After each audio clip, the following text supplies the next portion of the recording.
नमस्कार साथियों, कैसे हो आप लोग। हमने पिछले वीडियो में हु, हुम, ईच, एवरी और बोथ, इन सभी का जो है प्रयोग पढ़ चुके हैं। इन सभी के ऊपर जो भी रूल अप्लाई होते हैं उन्हें हम पढ़ चुके हैं। आज हम पढ़ने वाले हैं विच और दैट को। विच और दैट होता क्या है और हम इसे प्रयोग कैसे करेंगे। होता क्या है तो हम लगभग सभी लोग जानते ही होंगे। विच का प्रयोग, विच का मतलब जो, किसने, जिसने, जिसे, जिससे, कौन सा, अलग अलग तरह से अलग अलग जगह पे यूज़ करते हैं। इसके साथ साथ हम इसे इंट्रोगेटिव में भी यूज़ करते हैं। अक्सर आपने यूज़ किया होगा। थोड़ा सा इस पर चलने से पहले हम एक बार रिवाइज कर लेते हैं। ईच और एवरी। ईच का प्रयोग, इसका मतलब प्रत्येक, एवरी का मतलब सभी, है ना, सभी लोग। ईच और एवरी का प्रयोग हम तब भी करते हैं जैसे में कि ईच का प्रयोग हमेशा कोई भी चीज़ दो से अधिक हो, है ना, और या तो दो हो, इन दोनों के लिए करेंगे। एवरी का प्रयोग हमेशा दो से अधिक के लिए ही करेंगे, दो क्वांटिटी के लिए नहीं कर सकते, है ना। और इसके साथ साथ ईच का प्रयोग हमने प्रोनाउन और एडजेक्टिव दोनों के साथ देखा था। एवरी का प्रयोग हमने सिर्फ और सिर्फ किसके साथ देखा था। एवरी का प्रयोग सिर्फ और सिर्फ हमने, एक मिनट,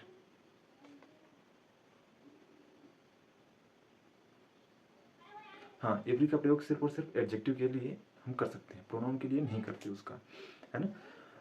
प्रोनाउन और एडजेक्टिव में सिर्फ अंतर इतना समझ लीजिए आप कि प्रोनाउन नाउन की जगह यूज होता है, जबकि एडजेक्टिव उसी नाउन की विशेषता बताता है ना। और कॉन्सेप्ट तीसरा क्या बता रहा था, नेवर। हम कभी भी ईच का प्रयोग एज ए एब्स्ट्रैक्ट नाउन नहीं कर सकते। एब्स्ट्रैक्ट नाउन होता क्या है, एब्स्ट्रैक्ट नाउन वो होते हैं जैसे में जिसे हम सिर्फ और सिर्फ फील कर सकते हैं, स्पष्ट देख नहीं सकते, छू नहीं सकते उसे, जैसे भूख लगना एक्सेट्रा, इन सभी के बारे में बात हुई थी। और हमने क्या पढ़ा था, हाँ, ईच, एवरी, आइदर, नाइदर, इन सभी के बाद जो भी वर्ब्स आते हैं उनका हमेशा ध्यान रखना होता है, वो हमेशा प्लूरल में, सिंगुलर में आते हैं, और इनके साथ जो एडजेक्टिव लगता है वो भी सिंगुलर ही लगता है ना। ये सारी चीज़ें हमने पढ़ रखी थी। बोथ का प्रयोग पढ़ा तो बोथ में ये पता चला कि कभी भी बोथ का प्रयोग हमेशा दो लोगों के लिए किया जाता है, जैसे बोथ, राम एंड श्याम, है ना, दोनों भाई हैं। और बोथ का प्रयोग जब भी करते हैं हम उसके उसके लिए कनेक्टिंग वर्ड एंड लगाते हैं, ना कि as well as. As well as क्यों बोल रहा हूँ, क्योंकि एज वेल एज का प्रयोग अक्सर ऐसे शब्दों में किया जाता है, तभी यहाँ पर ये चीज़ें आ रही हैं, है ना। और क्या, इसके साथ साथ हमने और कुछ देखा था न, हाँ, एक मोस्ट इम्पॉर्टेंट जो था, बोथ के साथ कभी भी नॉट का प्रयोग नहीं करते। इसके साथ हमेशा बोथ को चेंज कर देते हैं नाइदर के साथ, और एंड को चेंज करते हैं नॉर के साथ, है ना। अच्छा, इसके साथ साथ हमने हु और हुम का प्रयोग देखा, जो कि whom as a interrogative word भी यूज होता है, और who as a subjective pronoun को रिप्लेस करने के लिए भी यूज होता है। इनको समझने के लिए दो तीन चीज़ें हमेशा ध्यान रखिए कि हमेशा ये सब्जेक्ट के हटने पर हु आता है, अर्थात जहाँ पर कर्ता खुद गायब हो वहाँ पर हमें हु का प्रयोग कर सकते हैं, जबकि हुम ऑब्जेक्टिव प्रोनाउन के स्थान पर यूज होता है, रिप्लेस करता है उसे। इसे सरल भाषा में ऐसे समझ लीजिए कि जैसे जिसके ऊपर आप काम कर रहे हो वही नहीं है तो आप क्या करोगे। जैसे मैं आपको एक एग्जांपल दूं, मैं, आपको किसने मारा, तो आपको जिसने मारा ना वो नहीं है तो यहाँ पर हु लगेगा।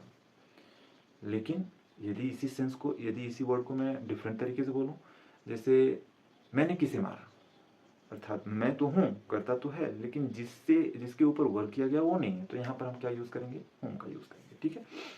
अच्छा, दूसरा कॉन्सेप्ट हुआ और होम का क्या था, वो ये था कि ये हमेशा एनिमल्स के साथ यूज होते हैं जो कि डोमेस्टिक एनिमल होते हैं, और इसके साथ साथ ये लिविंग थिंग्स जितने भी हैं उनके साथ भी यूज होते हैं। शायद मैं सही बोल रहा हूँ, ह्यूमन बीइंग के साथ और डोमेस्टिक एनिमल के साथ भी यूज़ किया जाता है, ठीक है। अच्छा, और कुछ तो नहीं भूल रहा मैं, बाकी जो भूल रहा हूँ यदि कुछ गलत हो तो उससे आप करेक्ट कर लीजिएगा, या फिर मुझे भी जरूर बताइएगा, है ना। चलिए, आज की वीडियो पर आगे बढ़ते हैं। सबसे पहली चीज़ हमने देखी क्या कि विच के दो तीन मतलब होते हैं, जिससे मैं इनका प्रयोग सबसे पहली चीज़ तो हम बचपन से हम ऐसे यूज़ करते हैं। जैसे हमें जब मतलब पेन से पढ़ाया जाता था तो हमें अक्सर इसका यूज़ मिलता था इंट्रोगेटिव वर्ड में, है ना। लेकिन जब हम थोड़ा से ऊपर चलते हैं, मतलब जैसे जैसे मैं खुद पढ़ रहा हूँ तो मैं ऑब्जर्व कर रहा हूँ, जो जिसने जिसे जिससे कौन सा का मतलब होता है जब सेलेक्टिव चीज़ें करते हैं, जब हम सेलेक्शन करते हैं किसी चीज़ का। कौन सा बच्चा, हुज बॉयज, कौन सी किताब, विच बुक्स, है ना। हुज बॉयज मैंने बोला, पता नहीं करेक्ट है, आप देखिए एक बार बताइए मुझे। अच्छा, विच प्लेस, है ना। ये सारी चीज़ें क्या है, जब सेलेक्ट करना होता है। जैसे आप, मैंने आपको 3-4 ऑप्शन दे दिए, मैंने बोला कि इसमें से आप कहाँ जाना चाहें, तो आप जो ऑप्शन देंगे उसमें से चूज करके देंगे, तो वहाँ पर विच का हम यूज़ कर सकते हैं। अच्छा, ये नॉन लिविंग थिंग्स के साथ यूज़ होता है, और ये नॉन डोमेस्टिक एनिमल, मतलब जो कि पालतू जानवर नहीं है उनके साथ यूज़ होता है। हु का प्रयोग हम पालतू जानवर के साथ यूज़ करते हैं। यहाँ पर पालतू जानवर नहीं होगा तभी होगा। जैसे मैं कुछ एग्जांपल है इसमें बहुत सारे एग्जांपल, मैं खुद कंफ्यूज था, लेकिन मैं जानबूझ के यहाँ पर नोट किया कि आपसे डिस्कस करूँगा, क्या पता कुछ आंसर मिले मुझे, ना मुझे मिलेगा तो कम से कम आप तो ज़रूर दोगे। जैसे में द डॉग विच या फिर that is chasing the squirrel belong to Bridges. सबसे पहली चीज़ हमें इसका देख लें, दैट में कोई रिस्ट्रिक्शन नहीं लगता। आपको कहीं भी कंफ्यूजन लग रहा हो तो वहाँ पर दैट लगा के निकल लो, दैट आपके लिए बेहतर ऑप्शन है ना। अच्छा, the dog which that is the chasing, मतलब वो कुत्ता जो कि स्क्वायरल से चेस कर रहा था वो ब्रिजेस का है, ऐसा तो यहाँ पर विच का लगाएंगे या फिर दैट को लगाएंगे, तो ये ब्रिजेश का है।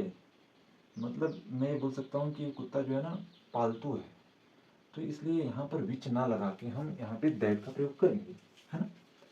ये तो सही लग रहा है, दैट का करेंगे। अगला एग्जाम्पल, आई सा the man and the box, मतलब मैन है और बॉक्स, बॉक्स तो नॉन लिविंग थिंग है, लेकिन मैन जो है लिविंग थिंग है। तो यहाँ पर क्या क्या बोला इसने, नॉन लिविंग थिंग, मतलब यहाँ पर ये लिविंग थिंग है, यहाँ पर विच तो नहीं लगने वाला है, मतलब विच तो नहीं लगेगा यहाँ पे, तो क्या लगेगा। तो ये क्या बोल रहा था, वो क्या बोल रहा था, अपना नियम क्या बता रहा था, अपने नियम में उसने बोला था कि ये लिविंग थिंग्स के साथ लगेगा। तो यहाँ पर बॉक्स आया है तो ये नॉन लिविंग थिंग्स है, मतलब वो भी नहीं लगेगा। होम तो लगने वाला नहीं है, तो यहाँ पर लगेगा क्या, that you are talking of, taking off, sorry, this is the dog which that who home, मतलब इनमें से कौन सा goes on barking at us, मतलब कि ये वही कुत्ता है ना, ये वही कुत्ता है जो मेरे पर भौंकता है, कब, जब मैं जा रहा होता हूँ। तो इसके साथ एक चीज़ तो कंफर्म नहीं हो रही कि पालतू है कि नहीं पालतू है, क्योंकि यहाँ पर ये पता नहीं चल रहा है कि पालतू है। तो एक नॉन डोमेस्टिक, यहाँ से तो ये सही लग रहा है, तो दैट हु हूम, ये पालतू के लिए तो लगेगा नहीं, ये भी नहीं लगेगा। इट मीन्स हम इसे लगा सकते हैं। लेकिन एक चीज़ मुझे यहाँ पर कंफ्यूज कर रही थी कि विच अपने दूसरे वाले ऑप्शन में ये भी बता रहा है कि नॉन लिविंग थिंग्स के साथ लगेगा, तो ये तो लिविंग थिंग्स है ना। तो यहाँ पर थोड़ा सा मुझे कंफ्यूजन हो रहा था कि ये डॉग के साथ विच लगाना सही होगा या फिर दैट, तो मतलब लगा ही सकते हैं, दैट की तो कोई बात नहीं, लेकिन विच लगाना सही होगा यहाँ पर। यदि आपको पता है तो आप जरूर बताइए मुझे। Vinita visited the park with a dog, Vinita ने विजिट किया पार्क में एक डॉग के साथ।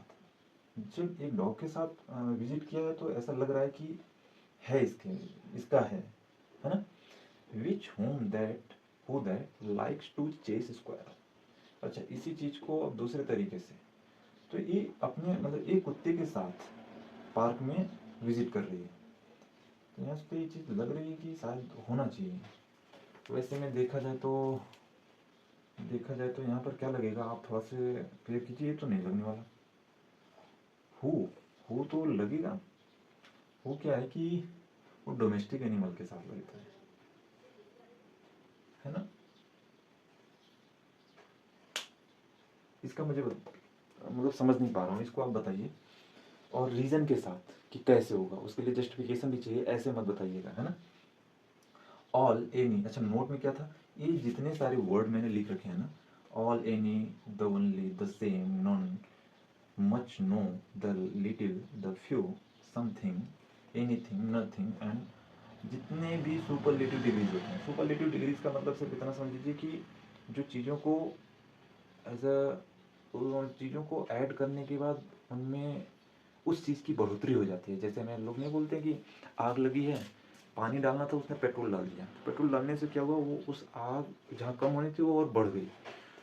हालांकि ज़रूरत तो नहीं थी पेट्रोल डालने की, लेकिन गलती से पढ़ गया। वैसे जैसे मैं बोलूँ कि आप अच्छे हो, तो ठीक है, आप बहुत अच्छे हो, ये भी ठीक है। अच्छा, मैं इसी चीज़ को बहुत ज़्यादा तरीके से, जैसे नहीं होता he is a great man, है ना, अब मैं यहाँ पे लिख दूँ he is a very great man, तो ये वेरी क्या है यहाँ पर, सुपरलेटिव का काम करेगा। ऐसा जैसा मैंने पढ़ा था इस हिसाब से मैं बता रहा हूँ, है ना।